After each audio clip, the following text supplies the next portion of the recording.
Good evening, everybody, and welcome to this webinar on what do we need from the next Mayor of London. And tonight we have the capital's key built environment professional organisations here to set out their demands, and we have representatives of the mayoral candidates to respond. I'm Peter Murray, Curator-in-Chief at New London Architecture, and welcome you to this major industry event, which is a collaborative effort between 20 professional bodies who collectively represent over 100,000 individuals working across the built environment.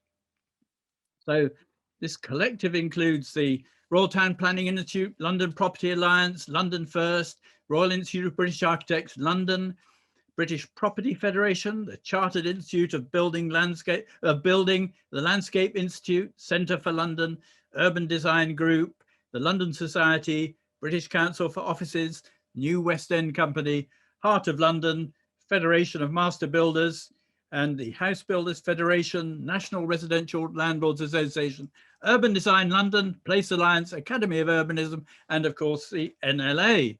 So these are the people who will deliver the London Plan, which we think arguably is the most important project a mayor has to fulfill for London. So we're hosting this event ahead of the mayoral elections in order to ensure the needs of the industry are heard. And the panel we have is made up of our key industry representative, many of whom are affiliated with the organizations in our collective. So each panel member will provide their key ask for the next Mayor of London before we then hear a response from the representatives of the mayoral candidates. All of our panel members have been asked to provide a short, succinct statement, and I'll stop them after their 4 minutes are up in order to keep things moving along. So we want to leave as much time as we can for the Q&A. So throughout the event, you can post your questions as usual using the Zoom Q&A function on your screen, and I'll do my best to get through them before we finish. So we do want to hear it from as many as you as possible, and we have therefore arranged a few Zoom polls to take place during the discussion. And first up, and it should appear on your screen any minute now, and we're asking if you've decided who you're going to vote for in the election, or who you think you might vote for.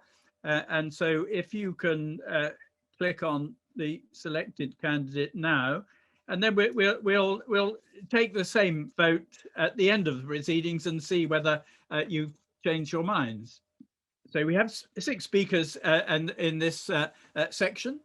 And our first speaker is Dr. Wei Yang, who's the president of the Royal Town Planning Institute and chairman of Wei Yang and Partners. And I'm going to ask her to be the first to ask what she wants from the next Mayor of London. Dr. Wei. Thank you, Peter. It's a privilege to speak as the first speaker. So I directly go into my point. Hi, I'm Wei Yang, president of the Royal Town Planning Institute. I welcome the 20 years long-term vision of the London Plan, as well as the approach of good growth. My favorite sentence in the London Plan is to plan a city that works for all Londoners as the population grows towards 10.8 million by 2041. It will be important to think about what the purpose of economic growth actually is. I believe the purpose of economic growth is to benefit communities by creating a sense of collective well-being and enabling a healthy lifestyle. We can all tell the current pandemic revealed unwanted truths of inequality. The inequalities in social and economic conditions contributed to the disproportionate impacts of COVID-19 on vulnerable groups, especially BAME communities and older people living in deprived neighborhoods. Spatial inequality in the city is a direct reflection of social and economic inequality, and vice versa. Spatial inequality triggers further social and economic inequality. Planning makes the crucial connection between plan making and placemaking. So I believe innovative planning tools and approaches can support the good growth in a holistic way. Currently, COVID-19 has impacted almost all aspects of our lives. So if we look at the positive side, it has created a greater focus on the sense of local and generated a stronger community spirit. This is changing the way how communities want to be engaged and how people want to have their say. So I believe capturing the community spirit to address the most pressing issues in our society is an urgent task in the London Plan delivery. Recently, RTPI published the Future of Engagement report. More than half of the general public surveyed felt that in order to adapt to post-pandemic life, changes to local places and services are needed, and local people should be involved in making these decisions. Most people are willing to get involved in local decision making. 63% they feel they could be motivated to participate in the future, and 56% of young people aged 16 to 34 think communities need to reduce carbon emission and adapt to climate change and want to be involved in those decisions. In this year's RTPI student competition, we had one school girl. She's 12 years old. She wrote a statement about her vision of the future, which really touched me. She said, "In 10 years' time, I want to see where I live becomes a green, environmentally friendly, and more sustainable area. I have planned it to be one big community with lots of wildlife and communal areas that encourage people to get out and meet other residents. I think this is very important that we regenerate the area we live in, starting now, so that they adapt and grow sustainably in the future." So this is what's said by a 12 years old schoolgirl. I think this is very true. I cannot emphasize enough the importance of the planning profession because it's about the future, our future generations' future. So my key ask to the next London mayor is to engage communities and utilize planning as a positive task force to tackle place-based inequality for us and for our future generations. I believe London can demonstrate to the central government and the rest of the world that good planning enables and stimulates good growth. So I look forward to hearing more from our candidate representatives on your thoughts on how you will capture the community spirit and how you will ensure better resourced planning services to deliver communities' needs in London. Thank you. Great, thank you very much, Ray. And now we have Jace Tyrrell, Chief Executive of the New West End Company. Jace, over to you. Peter, thank you, and good afternoon, everybody. Greetings on behalf of the West End. Delighted to put forward the case on behalf of the West End business community. A couple of points of context. Pre-COVID, the West End employed 1 in 10 Londoners. We returned £1 billion a year in business rates, and we were the global mecca for the largest concentration of international flagship stores. Now, of course, post-COVID, post-Brexit, into London recoveries, into the mayor's next term, some of those points of virtue before have changed, and we're going to have to recalibrate and repurpose the West End with the new macro changes and structural changes both retail, leisure are facing, but also our great capital city. For New West End Company, we represent 150,000 employees that work in the area. We represent the best bit of the Monopoly board, so Bond Street, Oxford Street and Regent Street. But equally, we work with an incredible cohort of neighbouring business improvement districts and partners, really championing the CAZ, the Central Activity Zone, which is so fundamental to London and the UK's success.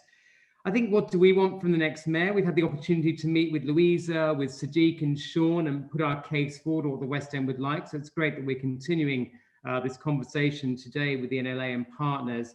There's 5 things, very briefly in my 2 minutes left, 2 macro ones. One is we want to see big, bold commitments on the climate change emergency. We want to follow Paris, Singapore, and see the next mayor really lead the charge on some very tangible, big, bold visions of change for the capital to be the greenest city in the world. My personal view, we should shoot for the stars and be a car-free city by 2040, if not earlier, but that might be difficult for others to agree with that necessarily, but I think it's those sort of ambitions we'd like to see and hear. I think the second point is around community engagement. We're involved in about 4 neighbourhood forums in our area of the West End. It feels it is perhaps the same people responding to development and planning applications and the evolution of our city. And we'd like to see from the mayor more work in embracing larger cohorts of communities, those impacted or working on the future and planning. There's some great work done by the Collective Community Action Group. Centre for London have been looking at this. So we'd like to see how perhaps younger, more diverse citizens of London can be more engaged in the planning process. And the three ones very specific for the West End in our recovery. Number one, we want the next mayor to be unambiguous and unwavering in his message this summer and for the rest of this year. Come back to the centre of London, get back onto public transport, come back to the office in some way, although it will be hybrid, and really support those 1 in 10 Londoners that work in the West End. For TfL, huge challenges with their finances, but we'd like to see in the short run some incentives. I think they're running on maybe 80% or 70% less capacity, so some incentives to get people back in. But we'd like to get the Elizabeth line open very soon and also support some of the big schemes like Oxford Street transformation being led by Westminster City Council. And the final one for the next mayor is we want to have that great ambassador across the UK. All cities in the UK need to go up together. We can't be London versus the rest. We want the mayor to unashamedly promote our great capital with all the other cities in the UK to this government, but also that global ambassador role for new occupiers, new investors, tourism. We want to see more of the next mayor really championing that as we start our great recovery. So Peter, I hope that was in 4 minutes and my time didn't overrun, and that's the West End wish list from the next mayoral candidate. Very good, Jace. Yeah, just a few seconds under, so well done. Thank you very much. And now we go to David Ogunmoya, who is a partner at Architecture Doing Place, and he's a mayor's design advocate as well. So David, over to you. Thank you very much, Peter, and it is a privilege to be invited to speak to this group. Responses by designers have been and continue to be fundamental in mitigating some of the effects of the pandemic, from 3D printing of PPE to replanning spatial relationships in schools, workplaces, high streets and public spaces. A design-led approach is even more essential now that our city has changed dramatically. And there will be even greater focus and pressure on obtaining value for money from the public purse. Building back better should be more than an economic slogan. It must be also about an equitable, sustainable, measurable settlement for the well-being, prosperity and inclusion of all Londoners. As such, mayoral policy, tone and leadership needs to be strategically responsive in a number of ways. For instance, some of those levers are already there by insisting that the public bodies fully apply their public sector equalities duties under the Equalities Act to their investment and procurement processes specifically, or at the very least understand the implications of these in what they do. If you're a council, museum, university, have London in your title or receive public funds, you should consider ensuring that you spend 1% per month trading with diverse partners. That's 12% annually. This will create a stronger, more resilient ecosystem of diverse businesses in a number of systemic sectors, such as the built environment and construction. All communities want to be seen as makers and not takers. This will have the effect of supercharging positive outcomes and the direct economic access for more communities and the life chances from the public purse. This isn't a zero-sum game where there's less pie for others, but creates a positive sum game where there's simply more pie for everyone. If London is to capitalize globally on its inclusivity, like it does, it must also invest in that. Thank you. Thank you very much, David. And now our next speaker is James Stevens, and James is Director of Cities at the House Builders Federation, HBF. James. Thank you very much, Peter, and thank you very much for this opportunity. I suppose inevitably we're going to focus on how London accommodates its housing needs, and this is just one of those political issues that just never seems to go away. But it is one that our political and civic leaders are going to have to grapple with seriously. The new London plan recently adopted clarifies the scale of the challenge. London has a need for 66,000 homes a year, but has a capacity for only 52,000, and that's an estimated capacity. And more worryingly, a substantial element of this capacity is only theoretical. And of that, it is hoped that some 12,000 of those 52,000 homes a year will materialise on small sites. So devising policies to allow more sites to come forward is certainly a worthy policy objective, but it's probably going to take time. HBF very much welcomed the approach set out in the new London plan to encourage the development of small sites, but we always doubted whether it would yield the Mayor's expectation of 25,000 homes or so a year. So therefore, though we recommended that the new Mayor should persevere with this idea, he or she really shouldn't rely on them to such a large extent. And this is because they're such an uncertain source of housing land supply. As I said, it's chiefly theoretical, and policies around densification of existing residential areas will always be unpopular with many sections of the public. Interestingly, though, the ideas in the London plan around encouraging the gradual densification of London, especially suburban London, prefigured many of the ideas that are popular now, such as those articulated by the Building Better, Building Beautiful Commission's work, and more recently the Policy Exchange report called Strong Suburbs. And it's certainly featuring in the government's own planning reforms. These ideas are currently all the rage and certainly pivotal to the government's recent ideas about the 20 largest English cities delivering more of the overall housing requirement. And we should certainly give credit to the GLA for being ahead of the game in this respect. And we're also very interested in Samuel Hughes and Ben Southwood's idea in the Policy Exchange report about freehold owning homeowners becoming incentivised to become small-scale developers by adding 2 or 3 extra dwellings through the gradual, gentle densification and being incentivised to do so by pocketing the uplift in the value. It's certainly an idea that's interesting and worthy of support, and certainly we would welcome very much some more experimentation in planning. However, I don't think we should allow ourselves to be fooled into thinking that gradual densification and the flexible reuse of previously developed land is going to provide the solution to London and the wider South East housing needs. And I would like to stress the importance of London's continuing relationship with the wider South East. Commuting will continue to be a major feature of London life, and this relationship will be tested even further following the pandemic. So therefore, what we'd like to see from the future Mayor is that the Mayor will need to grapple with the Greenbelt question, and the panel report of his new London plan has advised that he or she will need to do so and work with local authorities in the wider South East. And this is also an area where the government expects to see action for the Mayor to work with those local authorities elsewhere in the wider South East on how we can accommodate London's overspill to ensure that housing needs are going to be accommodated properly and in full. Thank you. Thank you very much indeed. And now we move to Despina Katsikasis. Despina is a junior vice president at the British Council for Offices, as well as being an executive partner and global head of Total Workplace at Cushman & Wakefield. So Despina, the floor is yours. Thank you, Peter.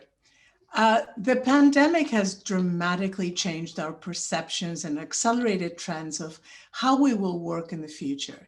And for many businesses, home working during lockdown has provided a proof of concept that employees can be productive remotely, and has encouraged a very wide debate around the extent to which businesses might be planning to allow staff to work from home for at least part of the working week.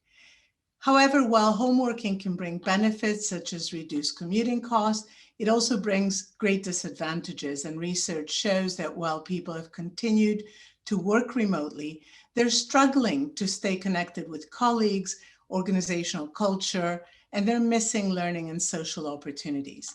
Social isolation is a significant challenge, particularly for those with limited housing space, like many flat sharers in central London, and home working can be a very frustrating experience.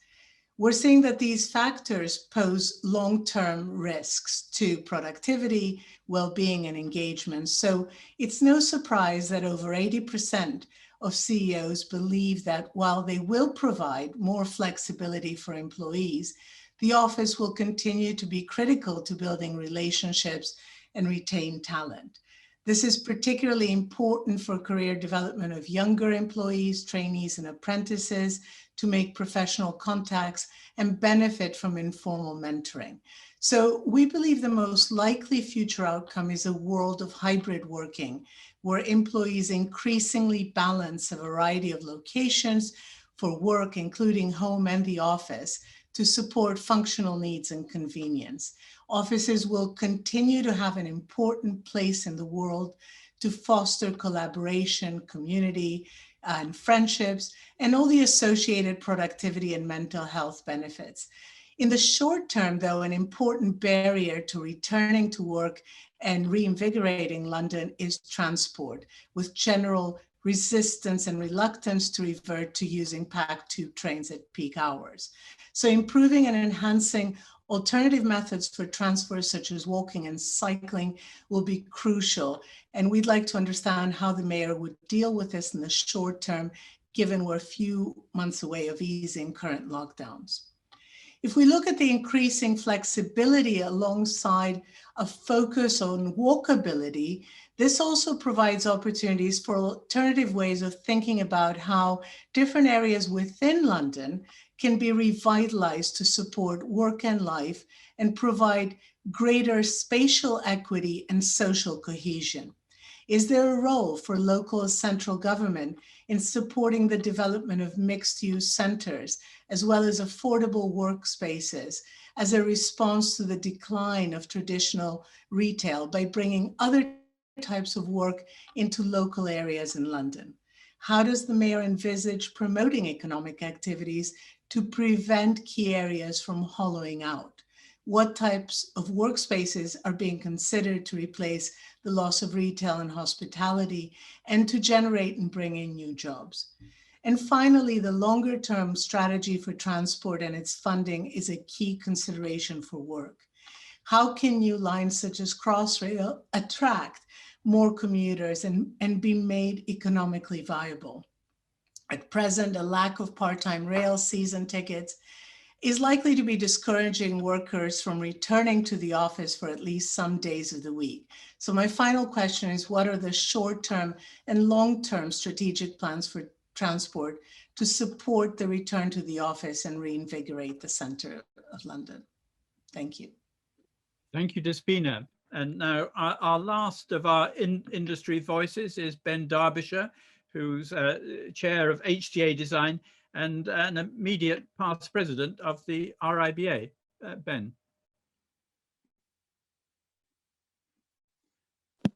Thank you, Peter, and good afternoon, everybody. My brief is 4 minutes on my view of the adopted London plan and what the built environment professions need from the next mayor. On the plan, despite really promising policy development in areas such as environmental quality, biodiversity, tall buildings, fire safety, retention of architects, and not least carbon reductions, it's hard not to conclude that the London plan really fails to tackle the crisis of housing supply, affordability, and homelessness. Indeed, a year ago, I spoke at NLA, suggesting that the London plan was actually rather more of a self-fulfilling prophecy of failure in this regard, and this most crucial area affecting young Londoners and recent settlers right now. The mayor's assessment of 66,000 new homes a year was considered undeliverable by government inspectors, who reduced the target to 52,000. That is forecasting. That is not planning. Now we must wait 5 years and another mayoral term to face up to the government's deferred demand that London produces over 90,000 homes a year, probably more like the requirement. London's planning system needs simplifying and has become clogged with specific guidance at too great a level of detail, hugely complicating and attenuating the project life cycle and giving rise to unintended consequences. The fetish for dual aspect apartments is a case in point, adding complexity and cost at the expense of viability and other much more important planning gains. But we must be careful not what we wish for. The government's proposed planning reforms are much, much more problematic. A curiously contradictory mix of pie-in-the-sky determinism on the one hand and dangerously laissez-faire on the other. Nothing wrong with design codes per se, but it will simply not be possible in London, with its joyous mix of competing activists, to arrive at the meaningful, so-called provably popular design codes envisaged in last year's white paper. Meanwhile, the proposal to remove planning control from our beleaguered high streets, so that even in conservation areas, we will see shops randomly bricked up and pavements strewn with wheelie bins, is just too awful to contemplate. So, what instead would I suggest on behalf of the built environment professions?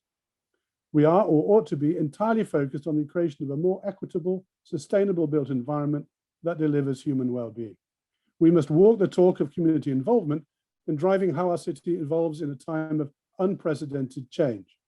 So here are some asks, and I hope you find them as exciting to contemplate as I do. The planning and procurement of the built environment should be based on desired outcomes rather than prescribed solutions. In particular, we need widely shared measures of social value to be achieved, established by means of a mayoral statement of community involvement for all substantial projects, which should then be subject to post-occupancy evaluation, assessing success or otherwise, and establishing a vital feedback loop of learning. We need to build back better with a publicly funded programme at scale of renovation and factory-made social housing that builds jobs, builds homes, and builds innovation at the same time as tackling the housing supply and affordability crisis head on. Anne Hidalgo, Mayor of Paris, has promoted Réinventer Paris, a project giving designers the opportunity to rethink and reshape the way that Parisians live, work, and play. Our new mayor should play host to a similar urban expo, promoting the best ideas for post-pandemic London in terms of a fairer allocation of high-quality, affordable homes and accessible biodiverse public realm. Hidalgo has led the way with plans for a 15-minute city, redistributing places to live and work, yet polycentric London is actually much better suited to that transition than is Paris. She has proposed greening the Champs-Élysées. We should likewise plant up the Mall, ban traffic from the city and the West End, and close the embankment at weekends. We need an ambitious programme for sustainable suburban intensification. Superbia is an inventive suburban intensification strategy which Policy Exchange, as we've heard, has taken up under the slogan Street Votes, by means of which suburban neighbourhoods might take control and urbanise designated zones around suburban stations. Finally, the mayor should revisit the role of the Green Belt. I agree with James on this point strongly. It should be a resource whose primary function is to offset the carbon footprint of the city with a fresh set of policies within the travel to work zone, especially improving biodiversity, access for health and well-being, and bringing nature home for Londoners. Thank you very much. Great, thank you very much, Ben. So lots of really interesting ideas coming through for our mayoral representatives to comment on. Community engagement, transport, diversity, promoting the capital, the resources in local authorities, planning departments, revisiting the green belt, dealing with workplace, mixed use centres, intensification, housing supply, homelessness, the planning system more generally, a more equitable built environment, as Ben says, building back better, and then promoting the best ideas for London in the way that Anne Hidalgo has in Paris. And I think we had two speakers talking about having a car-free least central London. So lots of very progressive policies there. And so we'd like you to pick some of your most important policies you think need to be dealt with. So we're going to take another quick poll to see if you could just tick what you think your priorities are. So that should be on your screens now. And if you would like to click on that. I'm afraid that, yes, the host and panelists can't vote. I'm afraid, panelists, so, but the audience can. So please, if you would do that now. And we'll reveal the results once we've heard responses from our mayoral candidate representatives. So I'm going to go first to David Simmons. David is Conservative MP for Ruislip, Northwood and Pinner. And he is going to be responding to the comments made by our panel on behalf of mayoral candidate Sean Bailey. David, perhaps you could join the panel now. I can't see you, but you're there somewhere.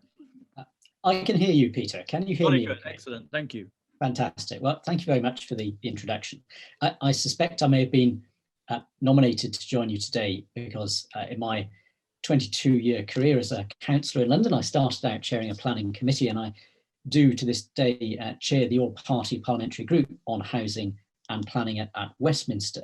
So although clearly there are a huge range of issues that fall within the ambit of the mayoral campaign, this is very much about planning, design and housing, and that's what I'm going to focus on in my introductory remarks. I found the point that was made by Wei Ling right at the start, that good planning stimulates growth, to be very much at the heart of the thinking that I expect to hear from Sean Bailey, should he be elected as the mayor and be in City Hall following this election.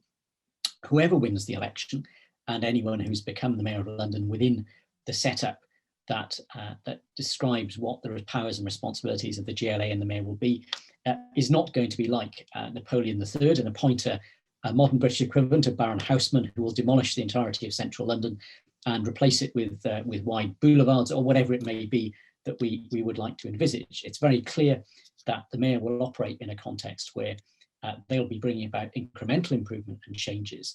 And crucially, the point which Wei Ling and others have made about engaging communities, having to have a strong relationship with the boroughs of London, which are absolutely critical to the delivery of anything which the mayor wants to have, and which have the majority of the planning powers and responsibilities across the capital. One of the angles for me as a central London worker, as a member of parliament, but as a suburban resident and as a suburban member of parliament, is I'm very conscious that London is a very diverse place, both in its landscape and in its communities. So we know that overall in London, around 90% of households live in flats, according to the Centre for Cities.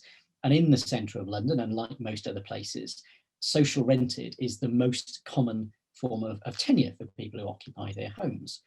We also know that when it comes to things like transport, that the suburbs, the hinterland of London, places like my constituency, are much more dependent upon cars and vans for going about their daily business. And whilst more than half of people in the centre of London have a journey of less than 5 kilometres to go to work, less than a third of people who live in the hinterland of London have that situation. So they have much further to travel to where they do their job, and often are much more dependent upon private transport to get about. So what does all of this mean? I think when we look at the mayoral candidates, what I think I'm looking for as a member of parliament, as a London resident, as someone who is still a serving councillor in London, is a mayor who has some ideas, who recognises this diversity and the complexity of the decision-making landscape, and who acknowledges that one size is not going to fit all. And when Ben was talking about some of the more troubling aspects of some of the central government reforms and what that will mean for our high streets, the way that that will play out in the suburbs, play out in a constituency like mine, where I have more than 80 farms as part of the local landscape, as well as relatively high density developments around nodal transport areas, means that we need to recognise that in the way that we go about planning. So what are the priorities that we'd expect to see from Sean? Well, there is a recognition that although in London, social rented is the most common tenure, particularly in the centre, that large numbers of Londoners have an aspiration to rent their own home. And I've seen in my time in local government how councils can bring to market properties at a relatively low cost compared to the market rate to ensure that communities are sustainable for people who've grown up in that area, who may be in some of those critical jobs, police officers, teachers, but who find that local accommodation is not affordable. So the idea of having the new policy, he's branded it as 100,000 homes for £100,000. I think that's a good addition to the market, reflecting the aspiration that many, many Londoners have. And of course, the need for the kind of economic vibrancy, which Despina talked about in her introduction. And then recognising that working with boroughs, that you've got places like Barking and Dagenham, where you've got a fantastic Labour leader in Darren Rodwell, who talks about wanting his borough to be Manhattan on the Thames, who has that aspiration to bring about regeneration through high-rise development, high-density development. One extreme in London, and other places like the area that I represent, which are in large part semi-rural in character, places like Orpington on the opposite end of London. A mayor who recognises that diversity and that difference and wants to make sure that those communities have a say rather than any kind of one-size-fits-all approach. So I think from me, those are the key things that I expect to see from any mayoral candidate. And I think the variety of ideas that we've heard from the professionals here would find certainly in Sean Bailey, a person who is open to those ideas and who is very willing to engage them, to bring them to bear on the challenges that London faces. Thank you, David. Before we move to Joyce, could I just ask you what, as a suburban MP, what you think of the suggestions both from Ben and James that we need to encourage densification in suburban areas? Densification is something that's been happening in suburban areas for a long time. And in a place like the one that I represent, a place where I live, we see detached family homes being replaced by blocks of flats. We see developers now beginning to come forward more commonly, looking to build additional stories on buildings where there are flats. And we see a combination of the London plan and the simple economics of the way that the outer London suburbs are developing, and in particular, a significant surplus of aging office space that is being converted under permitted development rights to become homes. I think all of those things are contributing. One of the characteristics, however, of the development, particularly the conversion of office space, is those older office spaces tend to have significant amounts of parking. And so when it comes to both the market value of those properties and also their appeal to people who may well be dependent upon a car or another private vehicle to get around, they're highly desirable. But one of the concerns that we see is things coming through under the London plan. Often you're seeing 200 or 300 properties in a town centre location with little or no parking at all, and then very understandable pushback from other local residents who are concerned about the pressure that that's going to create on local streets. So we need to be sensitive to how these dynamics play out across the capital. Good. Okay. Well, I'll take that as a yes, that densification is a good thing. But Andrew Bopp, of course, at the, when he was standing as a candidate, called it war on the suburbs, I think, didn't he? So I'm glad to hear that Sean is unlikely to take that view. So now we're going to move to Joyce Onstadt, who's a Liberal Democrat list candidate for the London Assembly, and she is going to speak on behalf of mayoral candidate Louisa Porritt. Joyce. Oh, thank you very much for that introduction. And before I begin, I'd also like to thank all the speakers and, of course, the organizers of this event. I will be speaking on housing, but also touching on many of the other things that people have spoken about. So, as you heard, I hope to be elected into City Hall on the 6th of May as part of a strong Liberal Democrat team led by our mayoral candidate, Louisa Porritt, and joining our current list member, Caroline Pigeon. And with the Lib Dems in City Hall, housing will be our top priority. Genuinely affordable and organic homes that heal the environment, as well as the people living there. London, as we know, is at a crucial moment with COVID-19, Brexit, and climate change. So we need big ideas and urgent action. William Beveridge, a Liberal politician whose ideas led to the creation of the NHS, so ending housing poverty as the hallmark of a prosperous and civilized society. We need no less than a Beveridge housing moment today. That means recognizing that housing is a human right, that when it is poor or inadequate, ill health and poverty are the results, which puts enormous strain on the NHS and also limits our capacity as a city to grow and prosper.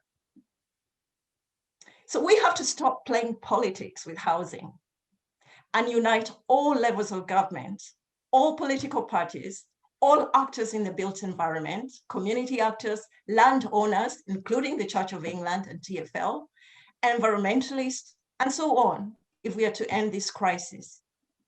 The current mayor has failed to deliver even half of his projected homes targets. And he has failed to do anything about the 25,000 homes sitting empty in our capital. In fact, empty homes have grown in the last 5 years. So we need leadership and diversity of ideas at City Hall. And the Liberal Democrats have been looking to the future of our city in this campaign, setting out how we can use the once in a generation opportunities in the current crisis to tackle our housing emergency. With home working here to stay, we are going to be left with empty office space in the center of London.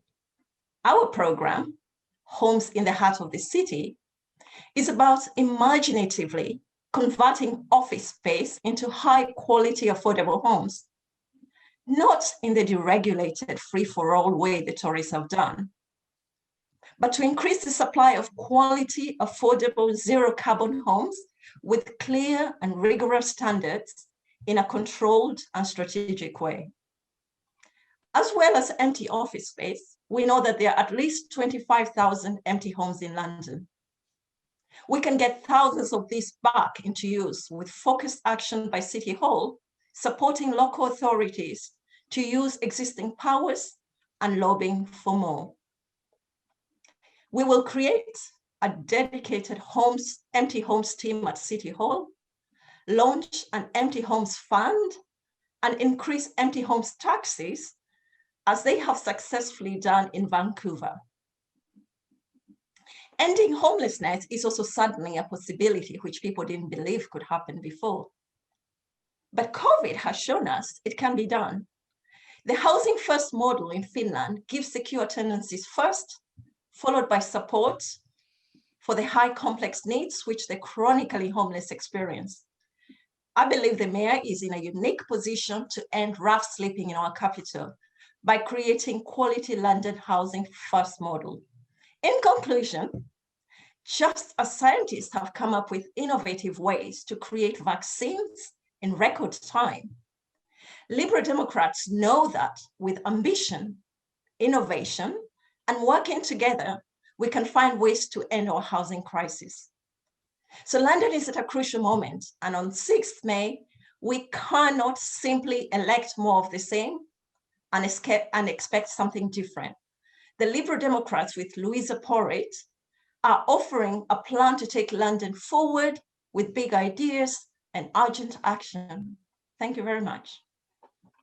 Thank you, Joyce. So before I move on, I mean, it's a very interesting concept to take politics out of housing, but you are proposing quite radical changes, and a number of the speakers at the beginning talked about community engagement. How do the Lib Dems expect to engage with communities?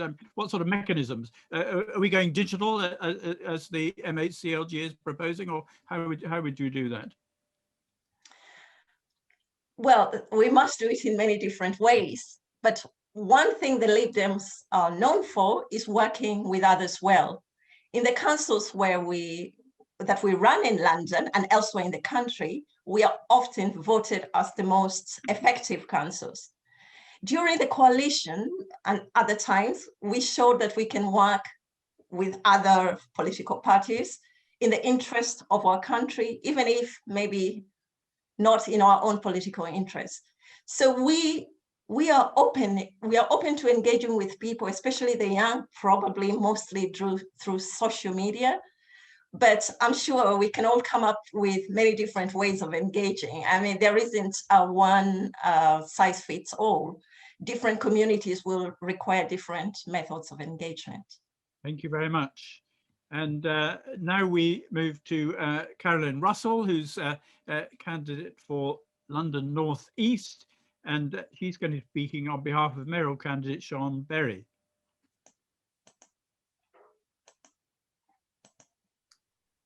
Yep. Thank you very much. Yes, I'm Caroline Russell, and I've worked as a Green Party London Assembly member for the last 5 years with the amazing Sean Berry, who is the Green Party candidate for the Mayor of London. And we've looked at the problems that our city faces every day. And even before the pandemic, our reports, our work with campaigners and our casework told us some really worrying things about London. Our renters are in despair. The hidden homeless outnumber those on the streets by 13 times. Women and minorities are harmed every day by the criminal justice system. And people on the lowest incomes are struggling every day with precarious work and difficulty just literally keeping a roof over their head. Now, coronavirus has exposed some of the worst gaps in our systems, gaps that have been designed into these systems, but these systems can be changed. And I think the speakers, the 6 speakers that we just heard, showed just how much opportunity for change there is at this particular moment in time. So I'm actually going to respond to all the speakers because everyone said so much good stuff. So from Dr. Wei Yang, the importance of engaging with communities is absolutely essential, both within the planning system, but just in terms of making a city work well. If you're not listening to people, that just doesn't work. Jace, I was so interested in you calling for car-free by 2040. I'd love to do it sooner than that, but you know, a car-free central London, we've seen such ambition in the City of London, and it is possible to do that. But I also think Jace's point about TfL finances and making sure that we get some clarity about how TfL can reform its funding model so it's not so dependent on fares is absolutely critical. David, the most important thing is that London is an inclusive city, and the idea of a design-led approach where creative Londoners are not just needing support from the government to get through the pandemic, but actually their creativity providing the route through and out into recovery. James, I'm afraid I cannot agree about building all over the Greenbelt. A Green Mayor would build on every single car park, every single scrap of already built on land before we disrupt the Greenbelt. And so I'm keeping an eye on the clock here. Then Despina,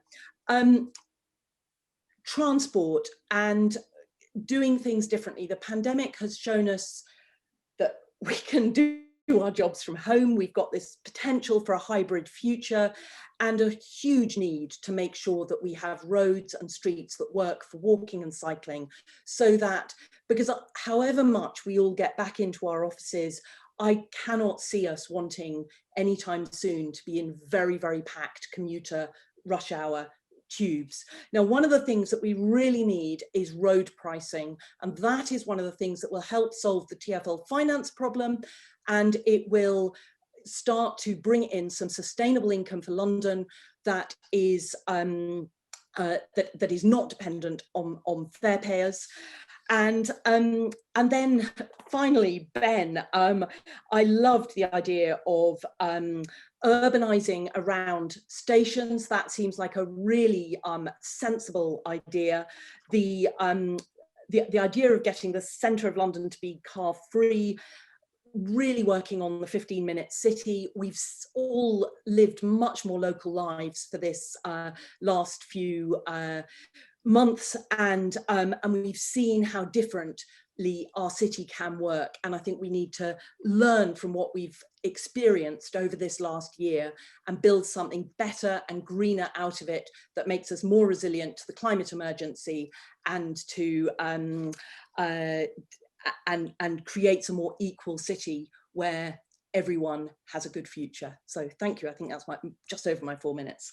Well, that's pretty good timing, Caroline. Thank you very much indeed. But perhaps before I move on, I could just ask you about, you know, I realised you would be enthusiastic about Jace's suggestion of car-free London, but are you not slightly concerned that with all the street space projects, which seem to have received quite a lot of kickback from vociferous, but polls show a minority of car drivers, that I can see councillors across London getting very nervous about actually delivering that sort of change. And we've also seen the High Court taking a pretty negative attitude to some of it as well.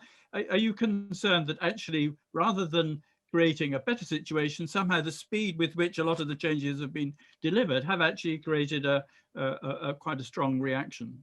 Well, I think change is always difficult, and some people will always be very, very noisy. It's very important that street space is accessible and that it works for older and disabled Londoners. But there's evidence out today in Islington that is showing that the main roads have not seen a big increase in traffic from the first low traffic neighbourhood for which there is evidence. There are phenomenal increases in active travel. We all need to be taking more physical activity in our daily lives. Low traffic neighbourhoods are one way to kind of fox the sat-nav enabled rat running and growth in traffic that is happening all over our city. And we're seeing we can do it with electric assist cargo bikes. It is amazing how you can change logistics and deliveries in London.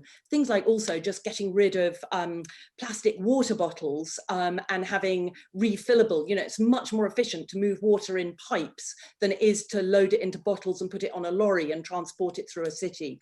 So I think there's a lot we can do that will tackle the climate emergency, make our city greener, and yes, and make our city work better for all of us.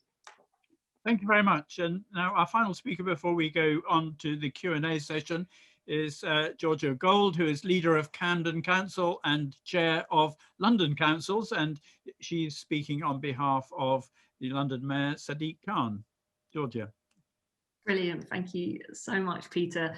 And for everyone who's here today, it's a real pleasure to be representing my friend Sadiq Khan on such a crucial set of issues for our city. And I was glad to hear David speak up for the importance of boroughs. And what I love about London is the beautiful messiness of our governance. And as David set out, the mayor needs to work alongside boroughs, and part of the reason I'm here representing the mayor today is the current mayor Sadiq Khan is because I believe he is working shoulder to shoulder with boroughs to deal with the huge challenges we face in London. As Dr. Yang really powerfully set out, this pandemic has further exposed the deep inequalities in our city, inequalities that have long existed, and the pandemic exacerbated them and brought them to the fore. And Sadiq Khan made it his mission to try and address some of these deep inequalities, but whether it's severe overcrowding, some of the inequalities for our Black Asian minority residents in terms of health outcomes, or homelessness that's come up today. These are huge issues that we need to address, and we need to ensure that the loss and pain and trauma of this pandemic leads to genuine change, and that we build back better. But things can, I think, be changed, and they are changing in London as a result of Sadiq's leadership. Last year in London, we started building more council houses than we've seen since 1983. There's been really ambitious action on air quality, as Caroline was just talking about, which has meant that toxic air has reduced by a third. And as we look forward, we have to work alongside our communities that know the challenges they face better than anyone to solve some of these huge issues. And London's recovery work, which the mayor is leading alongside boroughs, has communities sitting at its heart. I think Jace rightly talked about the importance of a climate crisis being part of building back better, and the mayor of London was one of I think the first mayor of a major city to declare a climate emergency, and he has committed to a multi-year investment in a Green New Deal, which aims to double the number of green jobs in London, which is a powerful investment in a greener and fairer city. And we've also seen really quite bold action on cycle space and streets, and which hasn't been without controversy, but I think is really important to putting these principles into action. Jace also talked about the importance of the West End, and the mayor's recently announced 5 million into helping to tell the story of our great cultural centre and bring people back to the city.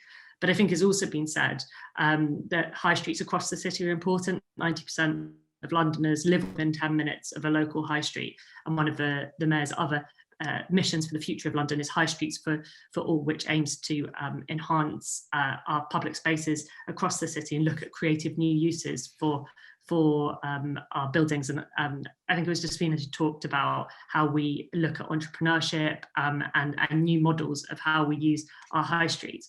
but it is about keeping them as places that create jobs and communities. And we're deeply concerned, the Mayor is deeply concerned about the permitted development plans that risk destroying our high streets and losing those economic spaces forever. Housing also came up as a huge issue. I mean, I couldn't agree more. And I think one of the really big shifts we've seen, I've seen as a council leader since Sadiq Khan came along, is the real investment in council housing. And there are residents in my borough that I've met who've got houses where all of their children can have a bedroom. They've completely transformed and changed their lives as a result of the extra investment we've seen from the Mayor in council homes. So I agree with, I think, all of the speakers that are saying this has to be a moment for change. The Mayor has some powers, but I think they have a huge leadership role to play in convening. And I know that Sadiq Khan will want to work with everyone in this room, across party and across industry to make sure that, like 1945, this is a moment for real change, for transformation, and that we do build back better. Great, thank you very much indeed. Perhaps I could ask you one question as well, because like Caroline, you mentioned air quality, and of course the ULEZ has been a huge success, and I believe Sean Bailey is going to at least postpone the extension of ULEZ, but the Mayor is talking about also charging for people to drive into London. Isn't it time we had a proper smart road pricing system for the whole of London, which actually not only allows you to gain revenue, which is quite important, but also to actually run the city in a smarter way? Yeah, I mean, I think that the extension of the ULEZ, as we said, has been really transformational in terms of air quality, and the Mayor is looking at these new plans, which are still subject to a lot of consultation around people driving into the city, and a whole range of different investments into local safer streets schemes, and to make it easier to walk and cycle in the city. So I think that's where his commitments are at the moment. Thank you very much. Well, now we've got lots of questions here, some of them quite lengthy, and let's go through them. And I'll pick up first this one, because nobody's actually mentioned this, which is quite interesting. Jeffrey Payne asks, do the candidates think high-rise housing is suitable for families? Now, there's a lot of still a lot of high-rise development going on in right across London and in the outer areas as well. So who would like to respond to that, if anybody? Yes, David. Thanks, Peter. I think it depends on what we mean by high rise. I think it's very clear COVID has really accelerated this. Families have been moving to the suburbs, and people who want to start a family doing the same, because having access to your own private outside space, a garden, a balcony, especially when you have young children, is extremely important. I think the context in London, we recognise, because you see a relatively high density in the centre, families will make a choice when they have the choice themselves within their own means. And I think one of the reasons why we need in the London plan to have a focus on different types of homes and different types of tenure is that one size fits all approach simply doesn't work. We can't simply be building tiny shoeboxes and then expecting families to raise their children in them. We need to make sure that we have a mix of detached, semi-detached homes, homes that are close to green spaces, homes that are suitable for older people, the last time buyers that the industry talks about, who are looking to stay in their community but wanting to downsize and free up the supply. So this is not just about how can we build extra numbers, it's also about how do we improve the supply within the existing system. Thank you. Georgia. I just wanted to come back on that, because I think it's not always a choice. The reason that families are moving out of central London, I think the benefits cap has meant that so many families in central London just simply can't afford to be in the private rented sector in the centre, and desperate to stay close to communities and networks. So I think that there needs to be acknowledgement that we need to invest in family size housing in the centre of London. I think the Mayor is doing that with the resources that they have, but I think that that's a kind of it's something that we need to push at a national level and review the housing benefits cap. I think more broadly, when we lead housing developments, ensuring that there is that we're not just looking at the housing, but we're looking at everything around it. Is there good quality outdoor space?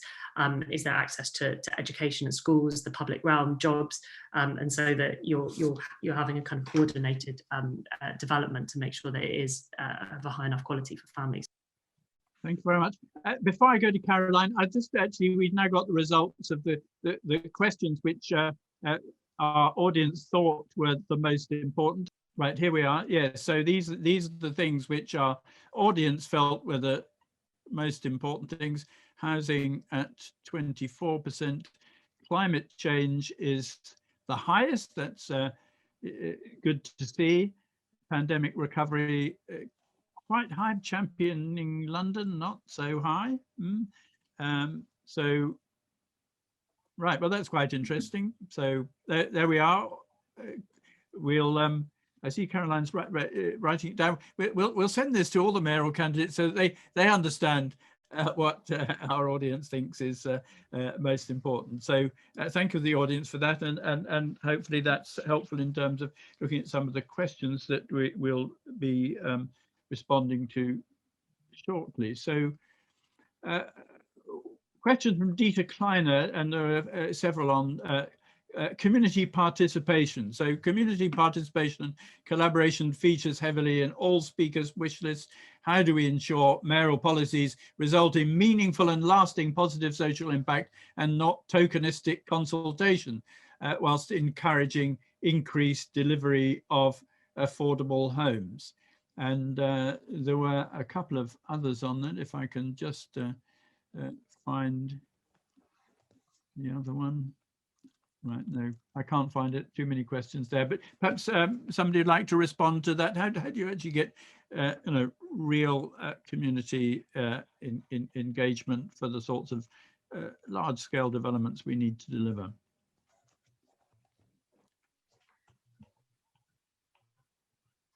Right, Caroline, we'll start with you. Well, I mean, for a large-scale consultation, a citizens' assembly is a way to harness the views of a wide range of people and to expose them to ideas and kind of expert information, and then allow those communities to come to decision making. So I mean, that's one very obvious thing. But the other thing is that every single politician should be out there listening to people, to communities, to different groups of people working in different areas, living in different areas, and make sure that no voices are left behind. Thank you. And Georgia. Yeah, I mean, I think one of the ways that the mayor has done this is by insisting that there is a ballot on estate regeneration where the mayor is investing money, and that isn't always popular, but it does mean that residents have the final say.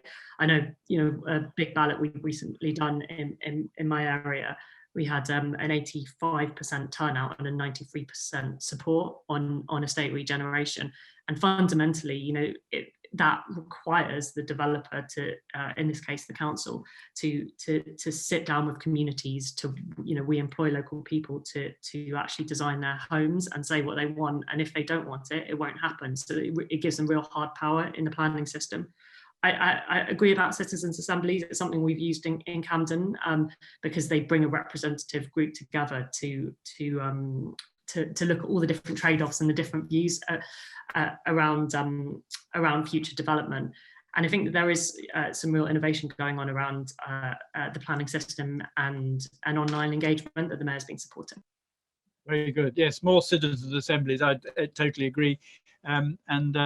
It'd be interesting to go maybe to James or Ben to talk about ballots, because I think ballots have been very interesting in that they've generally seem to have had very positive outcomes. I mean, people always thought ballots people would start rejecting new developments, but actually most of the ballots I've been aware of have actually been remarkably positive, as you mentioned. David. I think in summary, really, I think the more engagement there is, the better, whether it's at a local authority level or whether it's at a mayoral level. The more time there is invested in this, the better. And I think the fact that climate change was such a high priority in the list is an interesting one, because of course, we often talk about new development and becoming, modernisation, investment in building infrastructure as being crucial to that.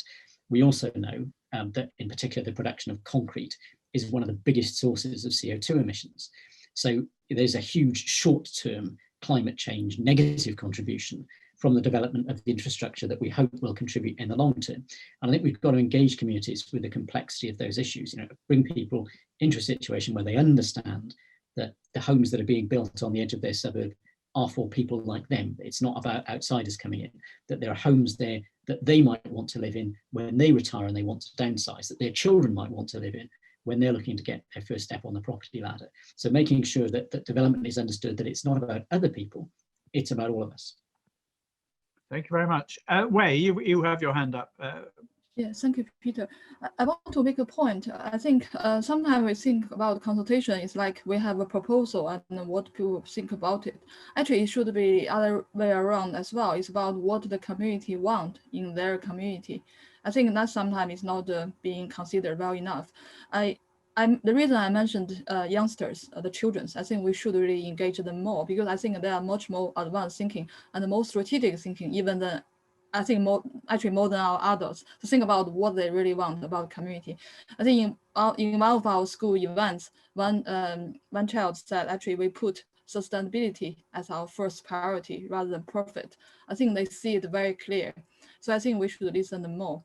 And also another question, actually, I want to ask to the all the candidates representative was how we can make sure the planning department are well resourced, because I think from what we understand from our members, we all see the importance of engagement, as I mentioned, very early strategic engagement, but we don't have enough resource to do that, and they don't feel they have the right skills to do that. And so I think that's a question we need to think about, how to better resource the planning department. Thank you. Absolutely, absolutely. Joyce. Oh, yeah, thank you very much. Yes, I agree with Dr. Yang that resourcing planning departments is one of the most important things.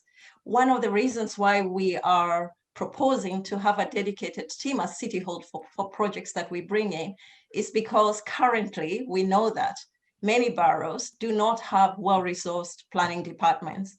And I don't think people understand how important it is if we want to actually deliver. It's well to, involve people in consultation, to have a good plan, but if you can't implement it, which is what we are suffering from now. We've had good plans before, but implementation even in the last 5 years has been pretty poor. And I think one of the problems is lack of good planning departments, well-resourced. So we have to think creatively at ways of resourcing that and prioritizing it and finding ways, for example, in our proposal to have a dedicated team, that team can pay for itself through getting empty homes and using the rent to pay for that department. So if we are creative, if we are innovative, if we are ambitious, we can have well-resourced departments. Thank you. Thank you very much. James, would you like to come in here? Thank you, Peter. Did you want me to comment on ballots?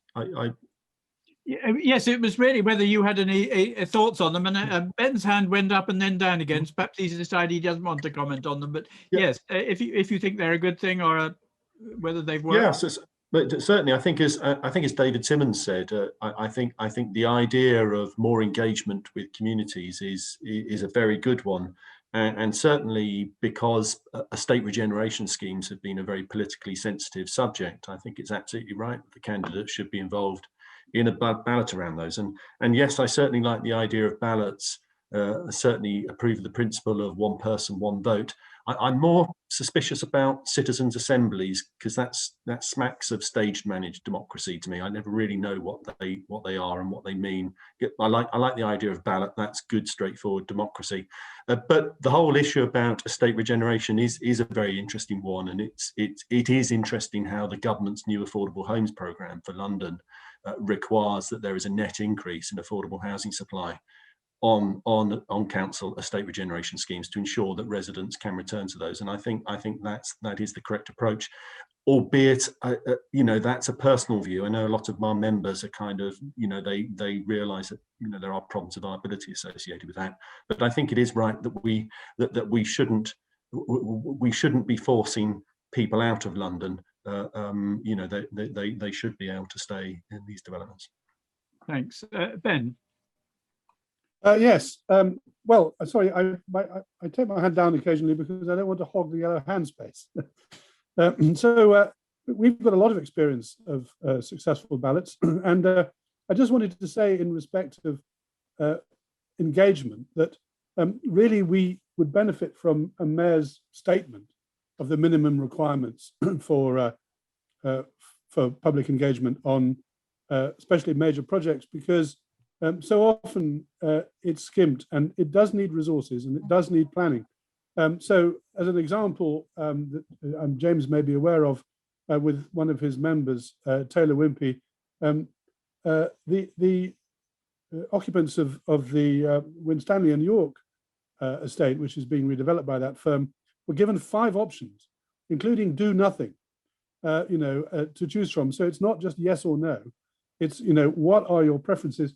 And the other key point is you absolutely must have a residence charter which deals with the questions that they are most worried about first, which are usually about the form of tenure, the disruption and the number of moves they have to put up with, and housing costs.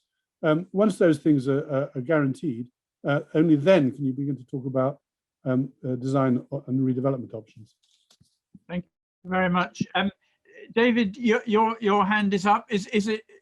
I was just very briefly, Peter, going to comment on the point about the resourcing of planning departments. It's a bit of a personal mission of mine in Westminster to create a better situation around that. The rules were tightened in the early 2010s to reduce what local authorities charge for planning applications. So I think many of the larger developers on this call will know you can have a planning performance agreement as a way of getting the resource there to ensure that your application is expedited.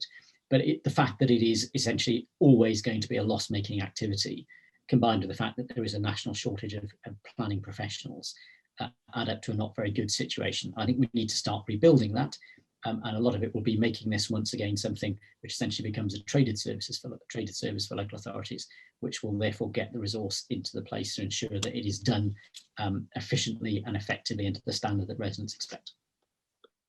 Thank you very much. Joyce, did you want to come in again? No, you didn't. Okay, good. Well, I've got a question here. Question doesn't put their name, but certainly Caroline mentioned these. But what are the panel's thoughts on consolidation centres for deliveries to areas in London, reducing traffic and providing environmental improvements? And I'll just add that question: isn't this a role that the mayor should take a much stronger view on, rather than leaving it to the boroughs, because traffic doesn't stop at borough boundaries, and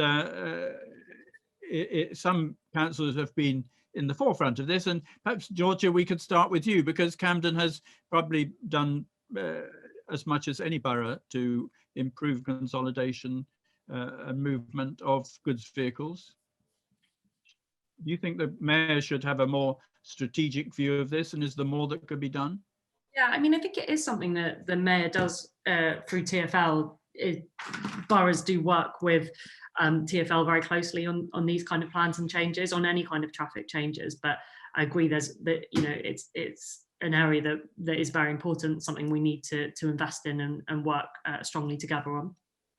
I'm going to ask Jace to come in here, because I know that there are landowners in your neck of the woods who have been right at the forefront of this.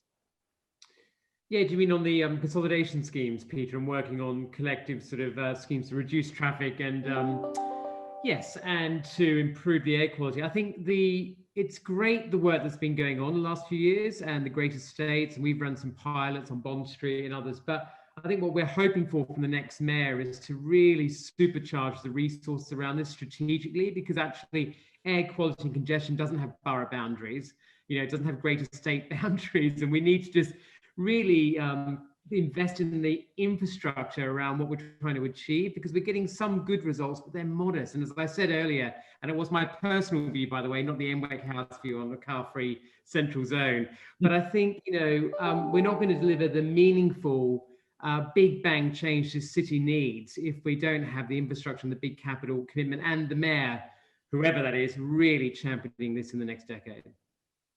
Thank you very much. I'm sorry to hear that it was only your personal view. I thought the NWEC was behind the whole thing, so I thought that was very positive. Caroline. Yes, I think that there's a huge opportunity at the moment, because our high streets are seeing, you know, there are shops and businesses that have sadly closed during the pandemic or may not be coming back. And there is an opportunity to make sure that every kind of center of commerce has a kind of delivery hub, so that, and there's a brilliant example, the TfL Commissioner's old parking space in Westminster has been repurposed as a depot for little mini electric vans, and they have an electric lorry that brings stuff in from East London, and then everything gets sent out in little tiny little mini electric moped type vans. And it's really efficient, it cleans up the air, and it's something, particularly with all the low traffic neighborhoods rolling out all over the place, it's the quickest and easiest way to do that last mile delivery, not just in the centre, but also, you know, in inner London and probably in some of outer London as well. So it is a huge opportunity. The other thing I just wanted to say was that it was Sian Berry from the Green Party who got the mayor to change his mind about granting estate ballots. So I just wanted to claim that little win for her. Thank you. Joyce. Yeah, thank you. I didn't talk about the environment because I was concentrating on housing, but I would like to say for Louisa, she would like to introduce car-free days, electric charging points, and according to her, all vehicles should be electric by 2030. I would also just like to point out the point I made before about implementing things. I know that there was a plan to have for every new build to have electric charging points, but that has not been implemented. So we can have lofty ideas, but we do need a team at City Hall that actually ensures that things are implemented. So just to say that that's one way we can really reduce the carbon. Thank you very much. Now, yes, Ian Fletcher, BPF, asks, Crossrail still isn't delivered. Crossrail 2 seems to be going nowhere. Are we supporting London's global city status with sufficient support for infrastructure? So what can a new mayor do to maybe ensure that levelling up doesn't mean levelling down London? Who would like to respond? Georgia, you first on that. Yeah, I mean, I think one of my big fears for London is that the government just don't seem to want to invest in London at the moment. We saw the Levelling Up Fund that only had 2 London boroughs in the top category for investment, despite the fact that 14 London boroughs have the kind of poverty that should mean that they were in that space. And we're just not seeing investment coming forward, and Crossrail 2 is a really good example. I think the London Finance Commission came up with some really good ideas around devolution to London, where we can keep more of a wealth that is generated in London to invest in infrastructure projects, recognising that the importance of London to levelling up, that the resources generated here, should be shared with other parts of the country, but we don't want to pull London down, and levelling up isn't just between places. We have deep, as we said, deep inequalities in our city that need to be dealt with. So I think that we are in London Council and the Mayor are desperate to get hold of more power and resource to allow us to. Thank you very much. Caroline. we're in the middle of a series of government negotiations with Transport for London, which are incredibly damaging for long-term infrastructure projects. The TfL, their income is 80% dependent on fares income, it's unique in the world as a transport authority to be so dependent on income from people paying to catch the bus. And we've had a series of moments where TfL is about to go bankrupt again, where they have to have another bailout deal, and we have got to get TfL's funding onto reliable long-term footing that is sustainable and resilient and can see us through future pandemic shocks or whatever other shocks our city may face. So, and that's why I mentioned earlier, getting, we need road pricing to actually provide that consistent funding, which is per mile and by the engine emissions. It could combine with the ultra low emission zone so that you actually reduce miles driven, clean up the air, but also create a resilient income for Transport for London. And the sooner that London gets its income to be more resilient, the better to stop these awful kind of tangles with the government, which in an election period are really unpleasant. And we just need to be able, because we absolutely need to finish these infrastructure projects.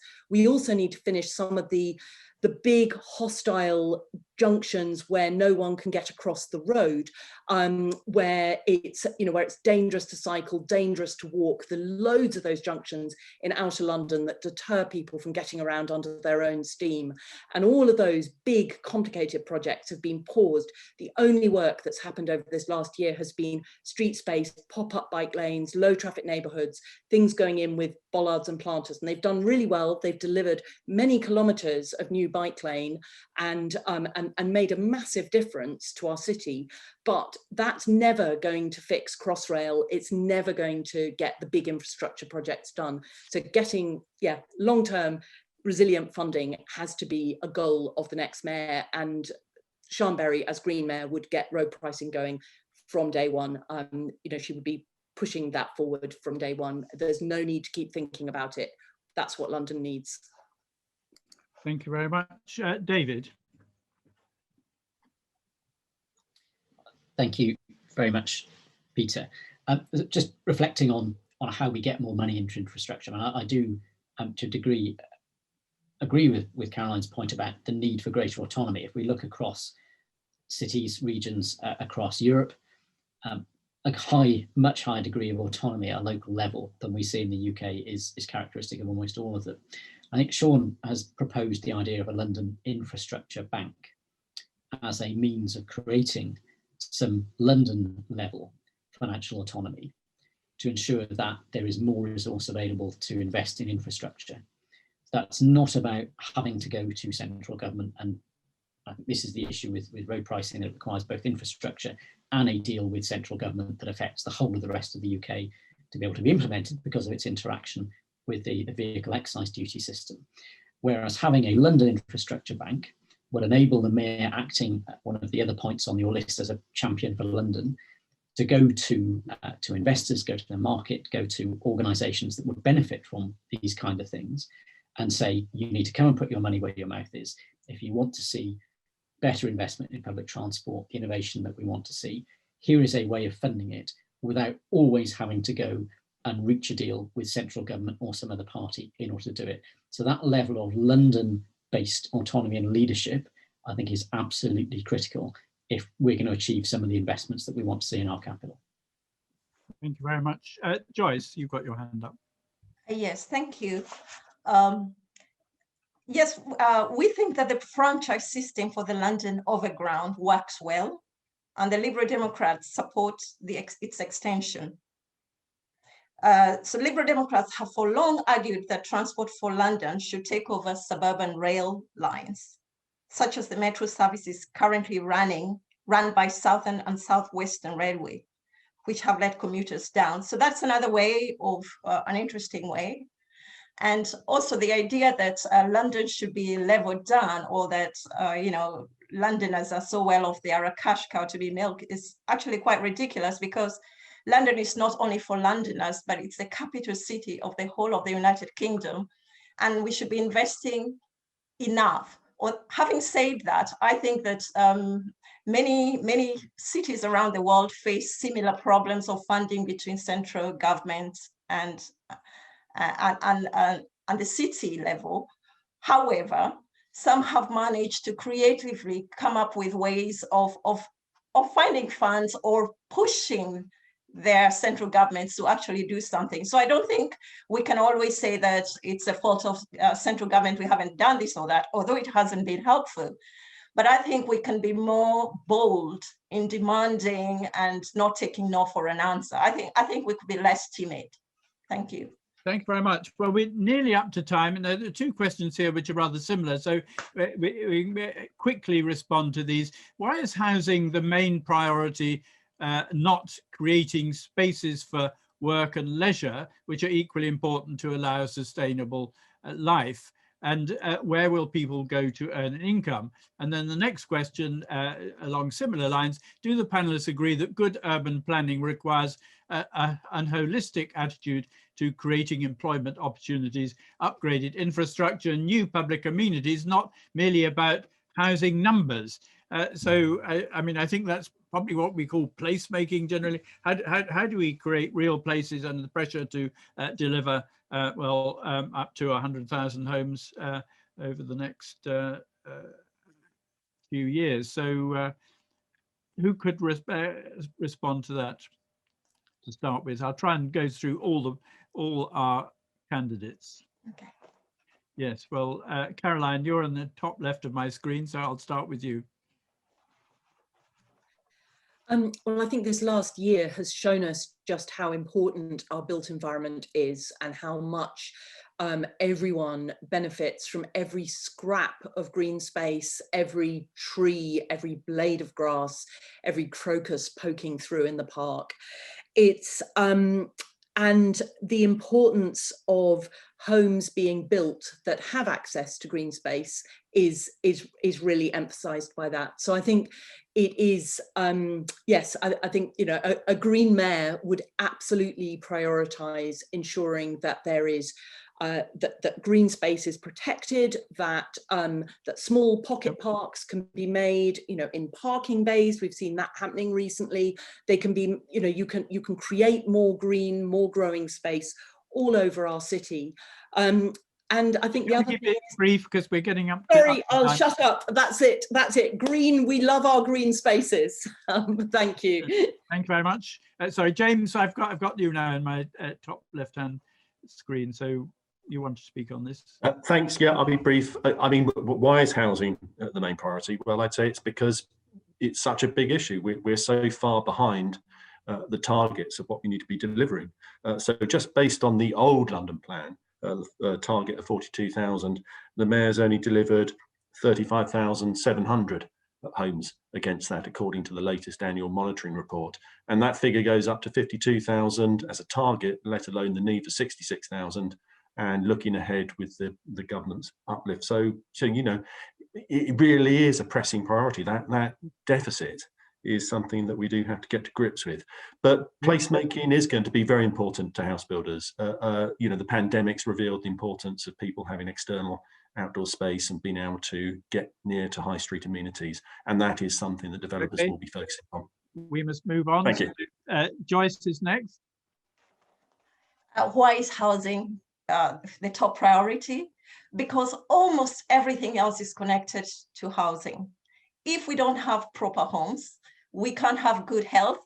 And for example, at the moment, we have 56,000 families in temporary accommodation at the cost of £700 million a year.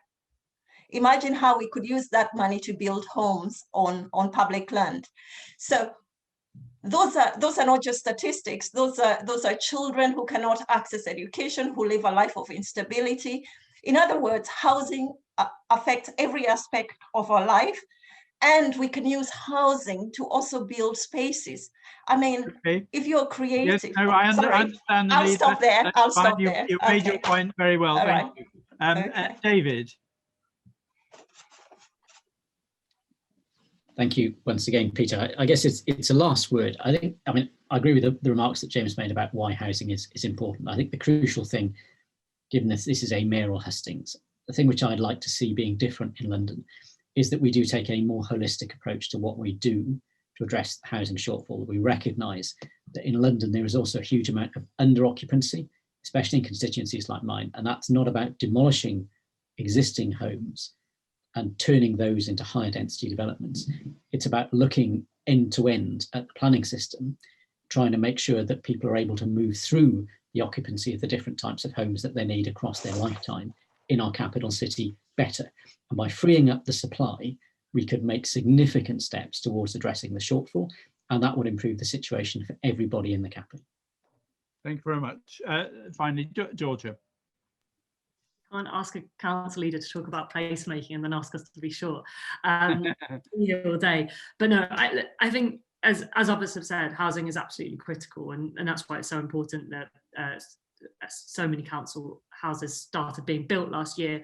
But I think we don't have to imagine all of this. It's happening. It's happening in boroughs like mine. It's happening through the new London plan. This is exactly what the mayor is trying to do. To invest in new council homes, part of communities which have open green space, high streets, which people can visit and get what they need within their local community. And these are ambitious, bold plans that are already happening, and we need to get behind them and go do more and do it faster. And that requires government to support the proposals of the current mayor. Great. Thank you very much indeed. Well, now, before we finish, we're going to take another poll just to see if your views of who you wanted to vote for have changed. And I think we're going to put that up on the panel now. So we'll give you a little bit of time to fill that in. So I'll just tell you while you're putting your preferences on screen. I'd say it's our intention. We will be sending a report on this event to the mayoral candidates so that they all can remember the points that have been made by the forum here today.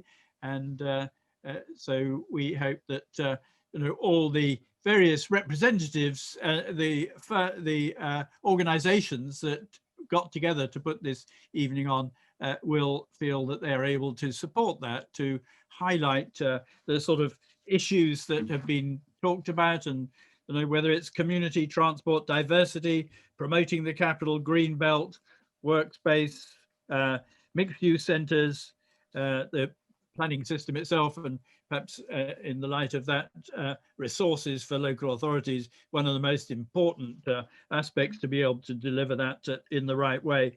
And also, I think we need some, as Ben Derbyshire said, some creative ways of promoting change in London. And Anne Hidalgo's Reinventing Paris has been a huge success, and I think it's something that we could well emulate here to deliver great ideas. So thank you very much. Now, well, let's have a look. I've got a note here. So can we have the mayoral poll up? Right, so Sadiq has 40%, and that's a pretty convincing win, even more convincing than the polls were suggesting, which came out yesterday. So can we see the second poll then? Right, so well done to our supporting representatives, really, because you've obviously done very well in moving the dial a little bit in your candidate's favour. So that's an interesting result there. Interesting debate, really important issues, and thank you all very much for taking part, to our speakers and our panelists, and thank you in the audience. Thank you everyone for joining us today for this really important session. Thank you. Thank you very much.